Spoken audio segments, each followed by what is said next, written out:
পরিষ্কার ভাষায় বলতে চাই, শাপলা চত্বরের খুনের বিচার বাংলার জমিনে করতে হবে। খুনি হাসিনাকে ফাঁসিতে ঝুলাইতে হবে।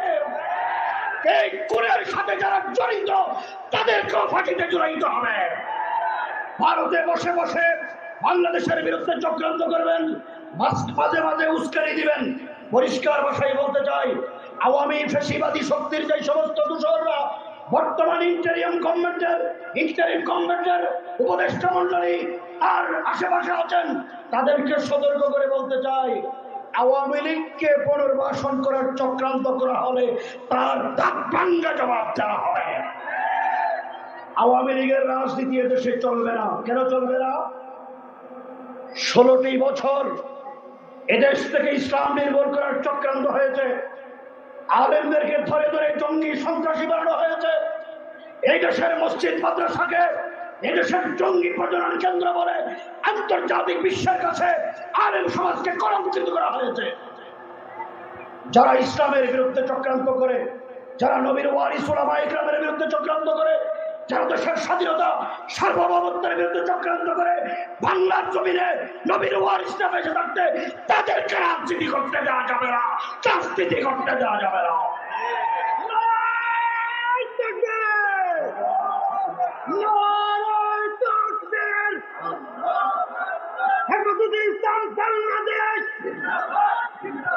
জিন্দাবাদ জিন্দাবাদ, শাসলার হাতিয়ার গর্জে ওঠুক আরেকবার।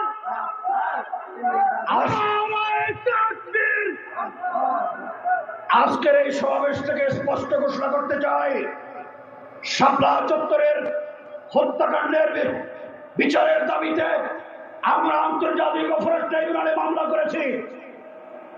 এই ইন্টারিম গভর্নমেন্টের কাছে আমাদের স্পষ্ট মেসেজ, স্পষ্ট দাবি হলো, ক্ষমতায় থাকা অবস্থায় হত্যাকাণ্ডের বিচার দেখতে চাই। 24 জুলাই বিপ্লবে আমার সন্তানরা হত্যা করেছে, তাদেরকে ফাঁসিতে দেখতে চাই। 21 সালে যারা মোদী বিরোধী আন্দোলন করেছিলেন, এই দেশের 2100 আলেমকে যারা বিনা কারণে মিথ্যা মামলা দিয়ে হয়রানি করেছে, আমাদের ভাইদেরকে নির্মমভাবে নিষ্ঠুরতার সাথে অত্যাচার জলন করেছে, অনেক ভাইদের হাত পায়ের আঙ্গুলগুলো উঠতে বেড়া হয়েছে, চিরদিনের জন্য বন্ধ করে দেওয়া হয়েছে। এই অত্যাচারের জুলুমের বিচার না করে আমরা করে ফিরব না। এই অত্যাচারের বিচার করতে হবে। শেখ হাসিনা নতুন ভাবে চক্রান্ত শুরু করেছেন। ভারত আমাদের চিত্র, ভারত আমাদের ইমানের শত্রু, ভারত আমাদের স্বাধীনতার শত্রু, ভারত আমাদের ধর্মের শত্রু, ভারত আমাদের সভ্যতা সংস্কৃতির শত্রু। ভারতের সাথে কোনোদিন বন্ধুত্ব হতে পারে না। ভারতে বসে বসে বাংলাদেশের বিরুদ্ধে চক্রান্ত করবেন। শেখ হাসিনাকে হুঁশিয়ার করে দিতে চাই, আপনি দীর্ঘ সময় চক্রান্ত করে ক্ষমতায় রাখতে পারেন নাই, চোরের মতো পালাতে বাধ্য হয়েছেন।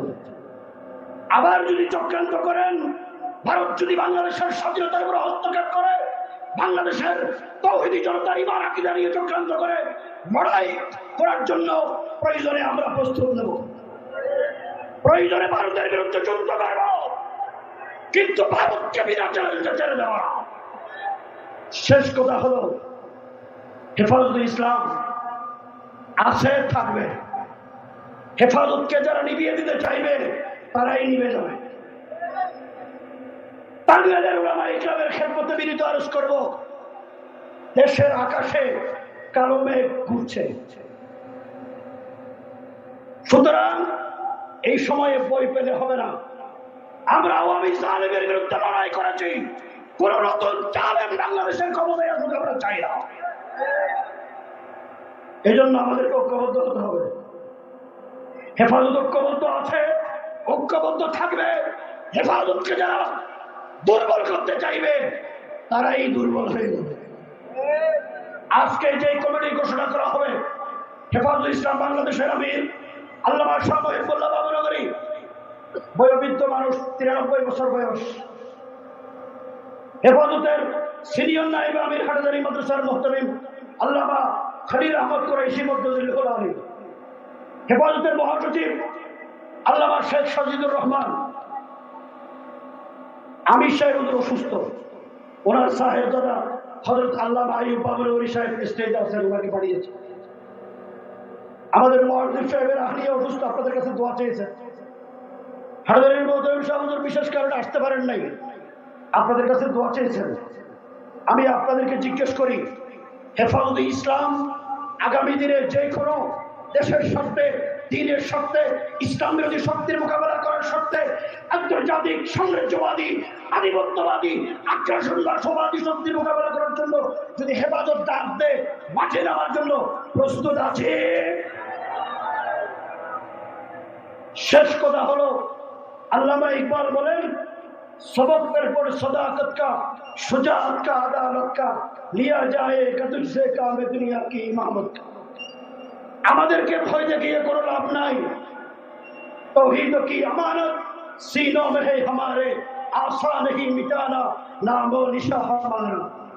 बातिल से दबने वाले आसमां नहीं हम, सो बार कर चुका है तो इंतहा हमारा।